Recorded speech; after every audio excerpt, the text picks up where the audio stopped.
हमने पिछली वीडियो में देखा कि कैसे सिंगल सेल से हमारे मनुष्य बनने का सफर शुरू हुआ और अभी से 75 मिलियन साल पहले हम एक आर्मर्ड फिश बन चुके थे।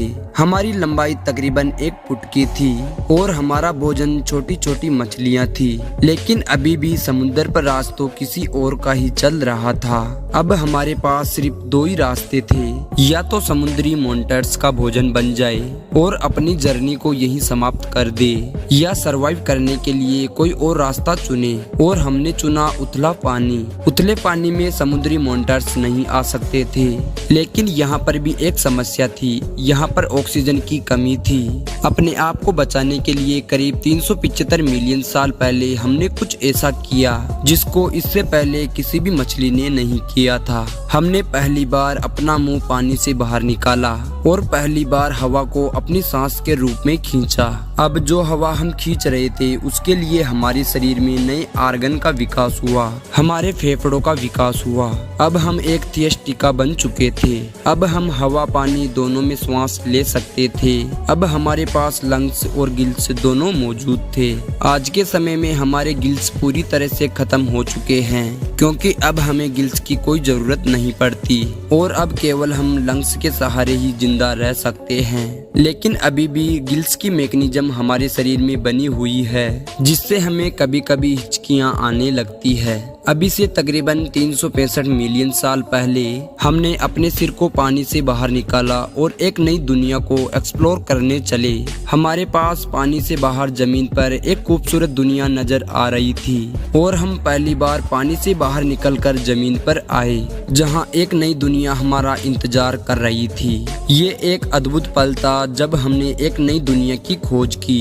यहाँ हमारे पास खाना भी था और श्वास लेने के लिए हवा भी। एक थियोस्टिका वो मछली थी जो पानी से बाहर निकली थी, लेकिन यहाँ पर सूर्य की रोशनी तेज थी, तो उसे सहन करने के लिए हमारी चमड़ी और मोटी होती गई। अब हम जमीन पर जीना सीख गए थे। हमारे पूर्वज वंश को आगे बढ़ाने के लिए अंडे देते और कुछ दिन बाद उनसे नवजात बच्चे निकलते और धरती की ये नई दुनिया उनका स्वागत करती। जब वो इस नई दुनिया को एक्सप्लोर करते तो इंफॉर्मेशन को एक्सप्लोर करने के लिए दिमाग का विकास होता गया, हमारी बुद्धि का विकास होता गया। और ये जरूरी भी था, क्योंकि भविष्य में हम बुद्धि की वजह से ही सरवाइव कर पाएंगे। लेकिन पृथ्वी की इस जमीन पर हम अकेले ही नहीं थे। यहाँ भी हमारे कॉम्पिटिटर मौजूद थे, जिनसे हमें भोजन के लिए लड़ाई लड़नी पड़ती। इस कंपटीशन को बीट करने के लिए हमारी बॉडी में म्यूटेशन के चलते बदलाव हुए और हमारे जबड़े की मसल्स और मजबूत होती गई, जिससे हम कम समय में बहुत ज्यादा खाना खा सकते थे। अब हम हमारे कॉम्पिटिटर के मुकाबले काफी ज्यादा मजबूत बन चुके थे और हमारे कॉम्पिटिटर का शिकार करने में सफल हो गए थे। लेकिन सब कुछ हमेशा एक जैसा नहीं चलता, परिस्थितियां हमेशा बदलती रहती है और ऐसा ही 250 मिलियन साल पहले हुआ। साइबेरिया में पिघले रॉक्स पृथ्वी की कोर से बाहर निकलने लगे।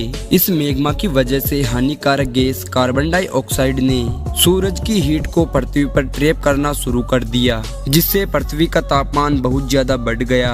पृथ्वी के ऐसे माहौल में वेजिटेशन खत्म होने लगा, प्लांट को खाने वाली प्रजातियां खत्म होने लगी, जिससे मीट को खाने वाली प्रजातियां भी खत्म होने लगी। और देखते ही देखते पृथ्वी की 95 प्रजातियां खत्म हो गई। बची हुई 5% प्रजातियों में हम थे और अन्य प्रजातियों के जीव जो एक दिन डायनासोर बनने वाले थे।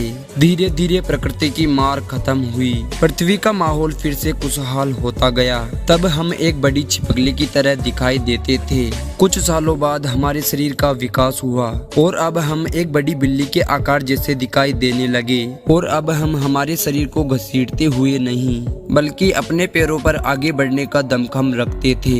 एक बड़ी छिपकली से इस आकार तक पहुंचने में हमें 35 मिलियन सालों का वक्त लगा, जो कि अभी से 220 मिलियन साल पहले इवॉल्व हुआ। ये प्रजाति एक भीषण प्राकृतिक आपदा को सहकर यहाँ तक सर्वाइव कर पाई है, लेकिन धरती पर हम इकलौते नहीं हैं जिसने ये आपदा सहन की है। कोई और भी है जिसका विकास ऐसे हुआ, उसकी अब इस धरती पर हुकूमत चलती है। ये है डायनासोर, अब इनका ही जमाना है। अगर हमें इस धरती पर सरवाइव करना है तो हमें इनसे अपने आप को बचाना होगा। ये डायनासोर एक छोटे रेप्टाइल से इवॉल्व होकर मास एक्सटेंशन को सहते हुए यहाँ तक पहुँचे हैं। डायनासोरों का विकास हमारी तुलना में काफी तेजी से हुआ है, इसीलिए आज ये बहुत ही विशालकाय बन गए हैं। इन भूखे डायनासोरों से बचने के लिए अब हमें नेचुरल सिलेक्शन को अपनाना होगा। हमें ऐसा बनना होगा कि हम इनकी नजरों से छिप सके और करोड़ों सालों तक छुपम छुपाई का खेल खेलते हुए।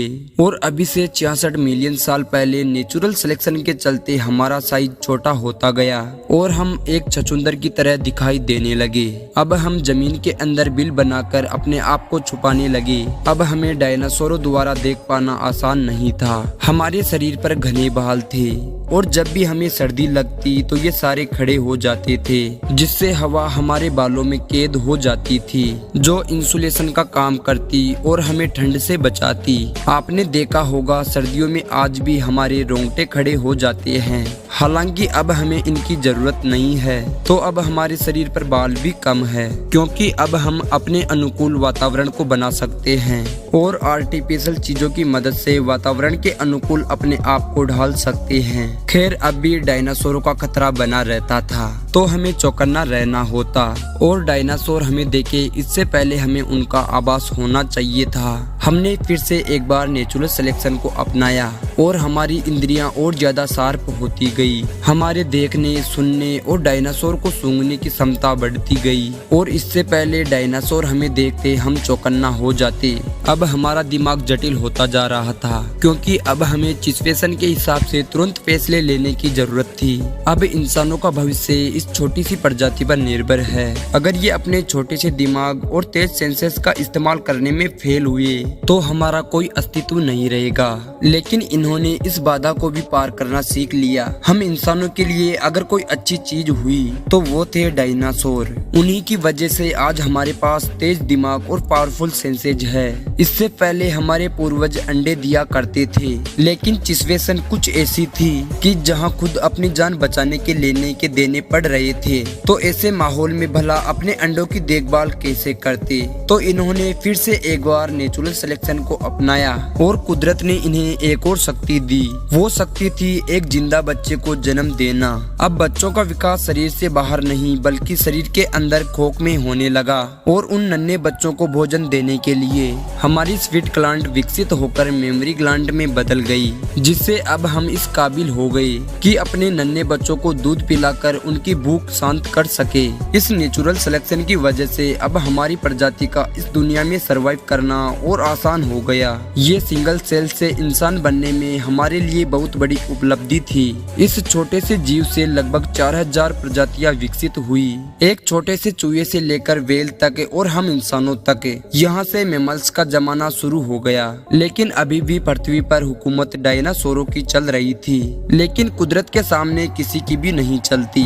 अभी से 65 मिलियन साल पहले एक बार फिर से पृथ्वी पर महाविनाश की घटना घटी। एक माउंट एवरेस्ट के साइज की चट्टान अंतरिक्ष से तेज रफ्तार में आई और मेक्सिको के पास खाड़ी में जाकर टकराई। एस्टेरॉयड के टकराने से पृथ्वी पर एक महाप्रलय आई। धूल के बादलों ने पृथ्वी को चारों तरफ से घेर लिया। पृथ्वी पर तीव्र भूकंप आने लगे, जिससे पृथ्वी का तापमान इतना बढ़ गया कि इस पर चारों तरफ आग ही आग थी। वेजिटेशन जलकर ध्वस्त हो गया। डायनासोर जलकर राख में तब्दील हो गए। अकेले डायनासोर ही नहीं बल्कि बड़ी बड़ी प्रजातियों के जीव भी अपना दम तोड़ चुके थे। ये प्रलय इतना भयानक था जिससे हमारे बचने का सिर्फ एक ही चारा था, धरती में बिल बनाए और अपने आप को उसमें छिपाए। सौभाग्य से हम इस काम में काफी माहिर हो गए थे।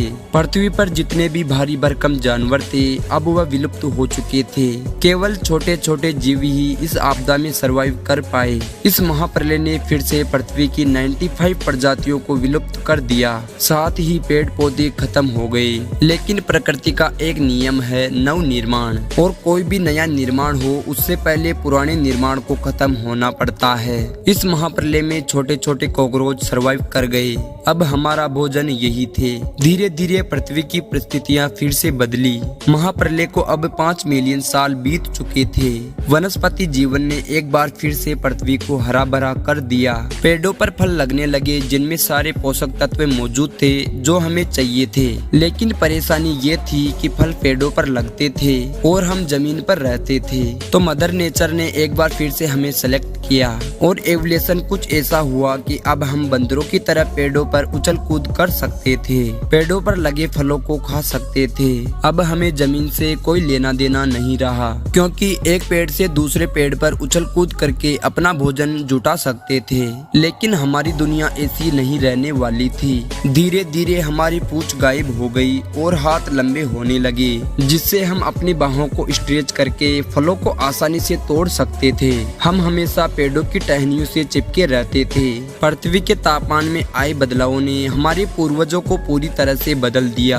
हम पृथ्वी के माहौल के हिसाब से ढलते गए और मदर नेचर हमें बदलती गई। लेकिन पृथ्वी का ये बदलाव यही नहीं रुका।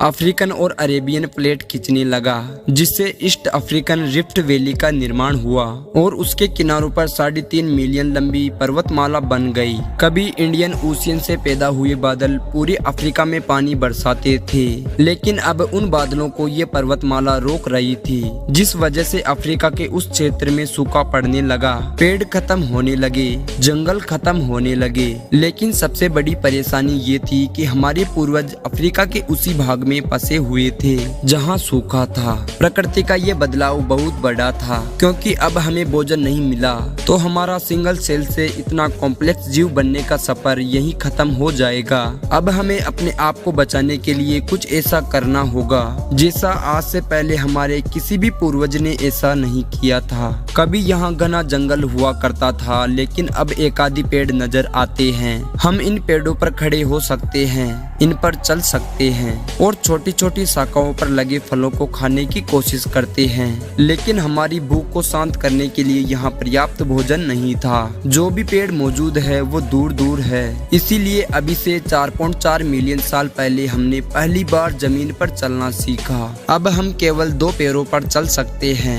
जिससे अब हमारे हाथ आजाद हो गए हैं। अब हमारा काम आसान और तेज हो गया था। हम हाथों की मदद से बहुत सारे खाने को जुटा सकते थे।